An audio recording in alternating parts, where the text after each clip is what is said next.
That, my dear audience, is the sound of a portal opening up somewhere and a bunch of anime Disney characters coming out of it. Welcome back, everybody. At last, our heroes arrive at the enemy's lair. The world that shouldn't be, but is anyway.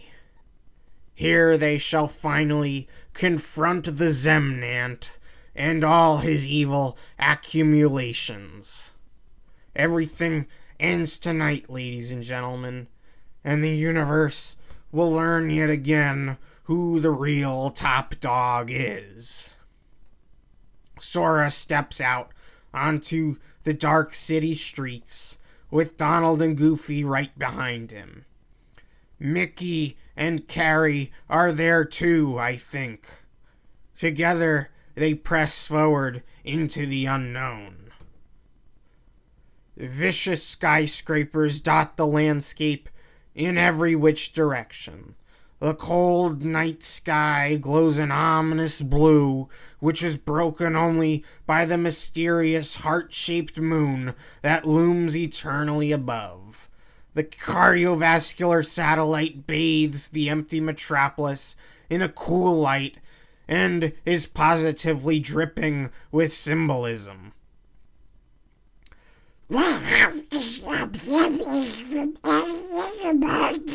Comments Donald.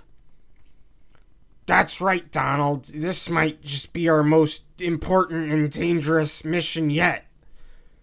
As the crew passes by the grand central station of this world, we discover that another vessel is already parked here.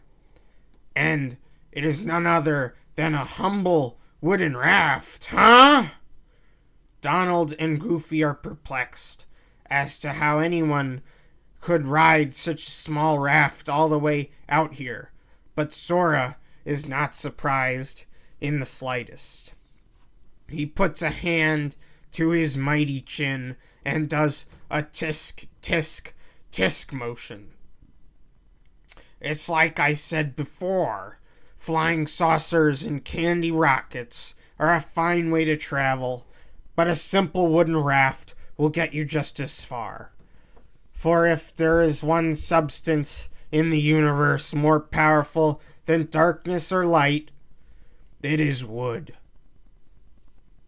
Goofy examines the raft more closely with his powerful canine senses. The raft is covered in a gray, waxy substance with a lingering aroma of rubbing alcohol. Peculiar, to say the least. But further investigations will have to be placed under a rain check, it seems, because more pressing matters have just presented themselves to us. Up ahead, a grimy silhouette stands ink-blotted against the moonlight. It blocks the path forward and beckons a challenger to face it in combat most lethal. Sora proudly steps forth, relishing the opportunity to partake in such a challenge. He draws his Keyblade, but to everyone's surprise, his opponent also draws a Keyblade of its own. As a stray breeze loosens the stranger's hood, we can now see that it is a boy that looks quite similar to Sora. So similar, in fact, that if you didn't know Sora that well, and you saw this guy at a party somewhere, you might mistake him for Sora and awkwardly say hello to him, before realizing that it is a different person entirely. But embarrassing situations such as that are not something that need be worried about on the battlefield. Only the thrill of combat exists here to fill the void in your heart with a euphoria-laced shower of blood, sweat, and tears. And combat there shall be indeed. The mysterious boy is the first to strike, but Sora easily deflects with a Keyblade attack. Sora decides to kick things up a notch and launches his Excalibur maneuver. But Sora discovers that his opponent is too quick to be caught by such a devilish trick. Now things begin to get serious. Blades clash like a storm. Infernal spells are exchanged without hesitation. And ability points are spent faster than poker chips at a rehab casino. The battle is so intense that any onlookers without a trained mind and a will of bedrock will be rendered unconscious immediately by the massive aura being exuded. As the fight rages on, the two warriors seem to be evenly matched. But as time trickles by, the mystery enemy's endurance dwindles quite much, and he is unable to keep up with Sora's near limitless stamina reserves.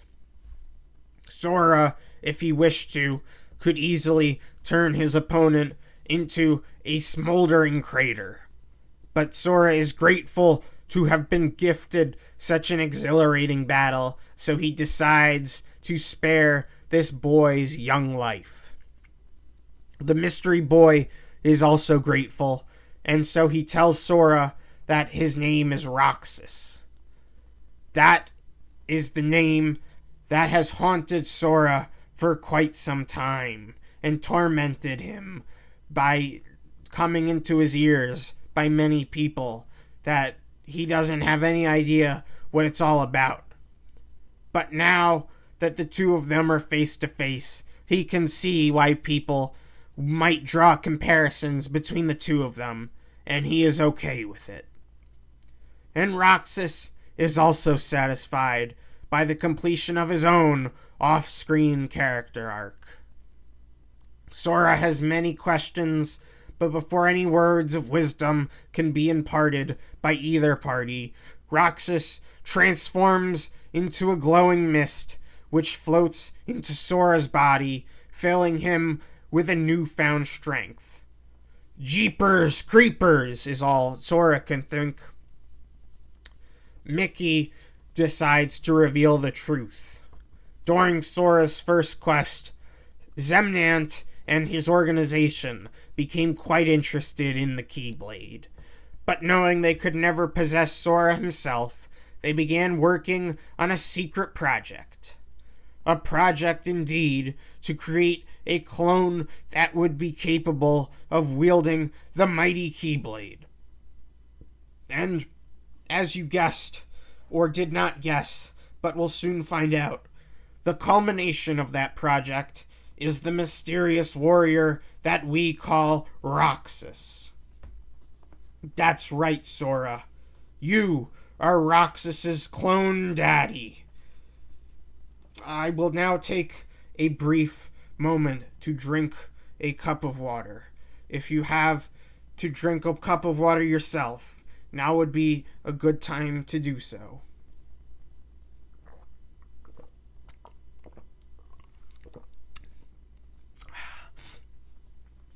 There is a lot to take in right now, but there is no time to waste thinking about all that.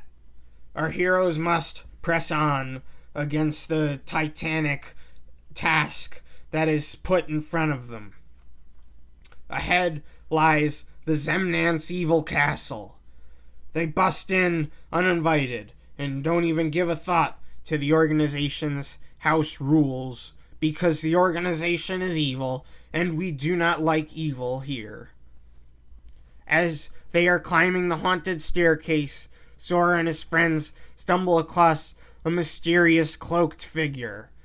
Who could this be? They wonder loudly amongst themselves. As they approach, they realize that it is none other than the villain from the first game, the evil fake Ansem. Sora gets ready to duke it out with him, but upon closer inspection, this is not even the real fake Ansem. As he demasks himself, we can now see that it is in fact Riku in disguise. Huzzah! Riku has been located at last. That's one more item to check off the itinerary, I suppose. It is a highly emotional reunion, but Sora wonders why Riku is here and not trapped in hell with Mickey Mouse, where he was seen last. Riku reveals that he and Mickey escaped from the Shadow Realm with the help of this guy. Our eyes are then directed towards a second person on the scene, and his identity is also a surprising reveal. It is the real Ansem, who is only somewhat evil. Real Ansem tells our heroes that he is here to atone for his sins, and he must defeat Zemnant's evil plan and blow up his Kingdom Hearts with a laser beam. Everyone tries to warn Ansem about the follies of his plan, but it is too late. Before anyone can do anything about it, Ansem takes up his laser blaster and bazookas the shit out of Kingdom Hearts. Kingdom Hearts, in all its majesty, now has a big hole in it. This throws off the balance and overall just makes the whole thing look ugly as hell. The gods are clearly pissed off by this because Ansem's laser device immediately malfunctions and shifts into hypercritical detonation mode. Zonkers. Ansem orders his comrades to flee or else face nuclear annihilation. Everyone quickly seeks shelter, but Ansem takes Sora aside at the last minute. Ansem has an important secret for Sora's ears only. The enemy you know as Zemnant may not truly be my apprentice Xehanort, but rather someone even more wicked from within your past. And with that last riddle, real Ansem is no more, lost to a fireball of cosmic oblivion and death and pain.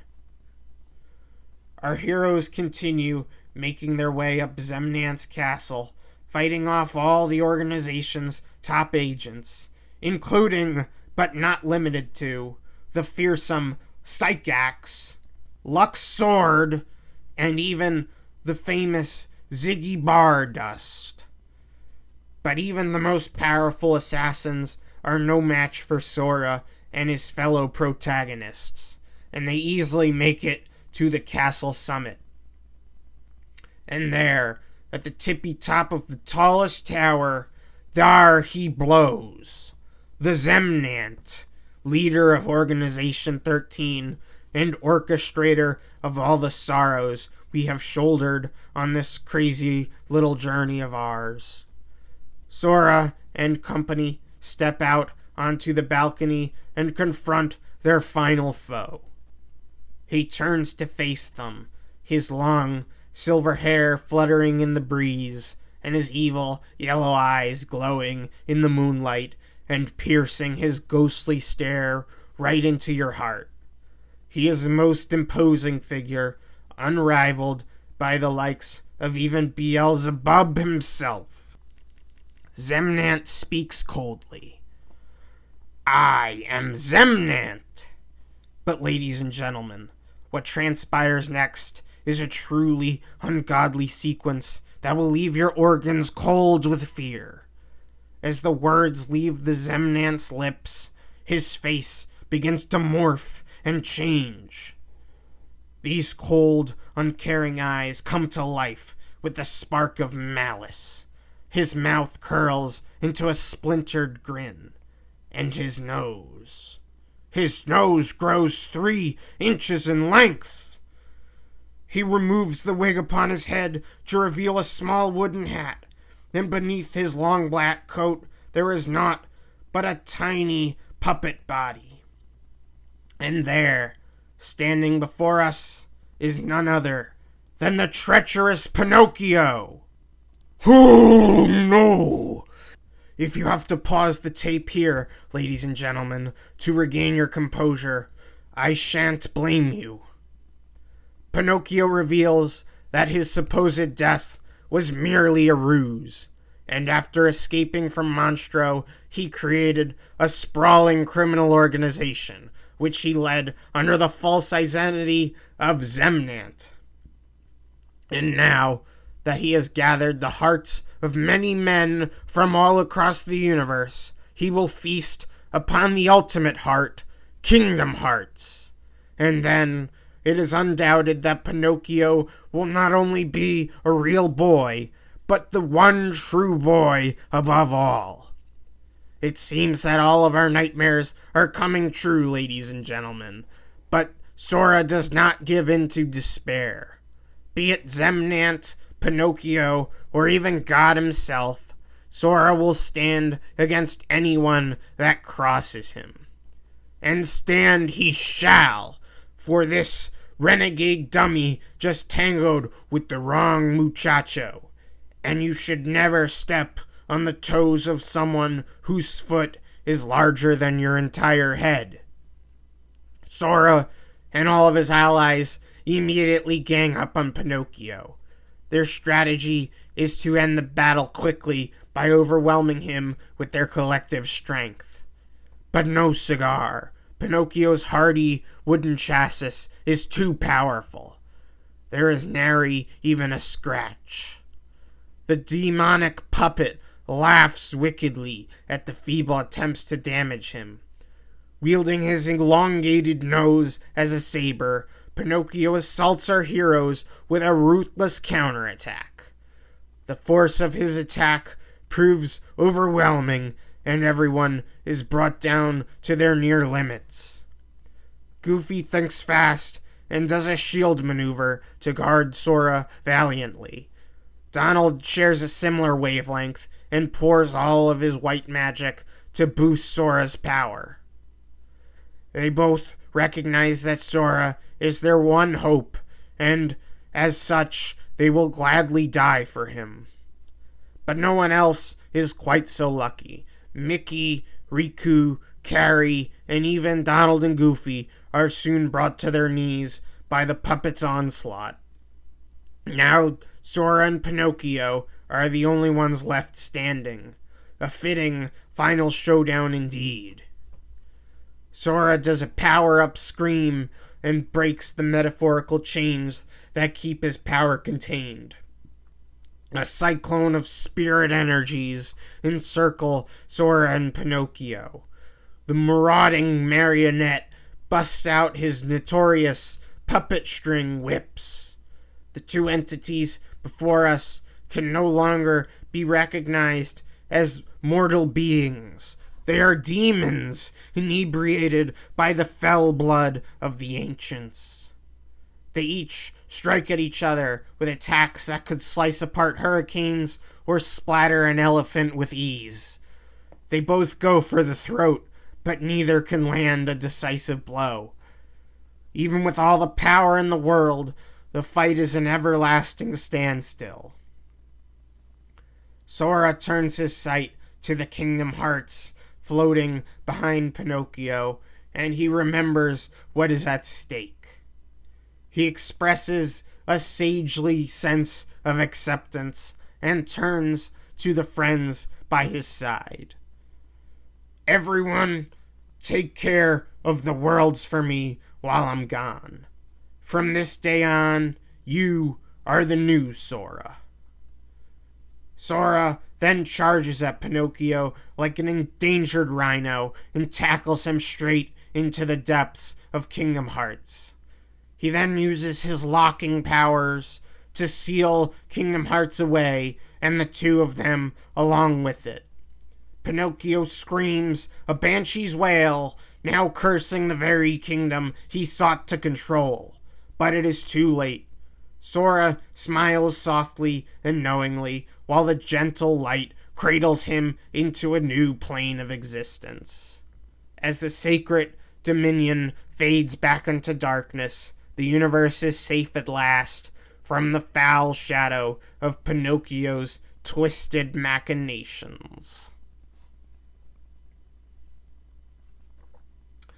The long night finally comes to an end, as hope shines once more upon the land. But it is a bittersweet dawn, my friends. The future has been liberated from the clutches of evil, but this victory did not come without a price. The worlds have lost their greatest protector, as well as a good friend.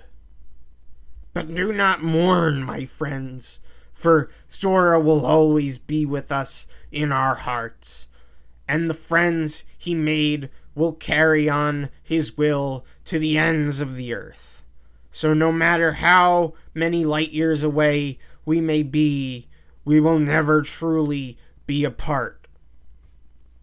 And make no mistake, ladies and gentlemen, Sora is not really gone.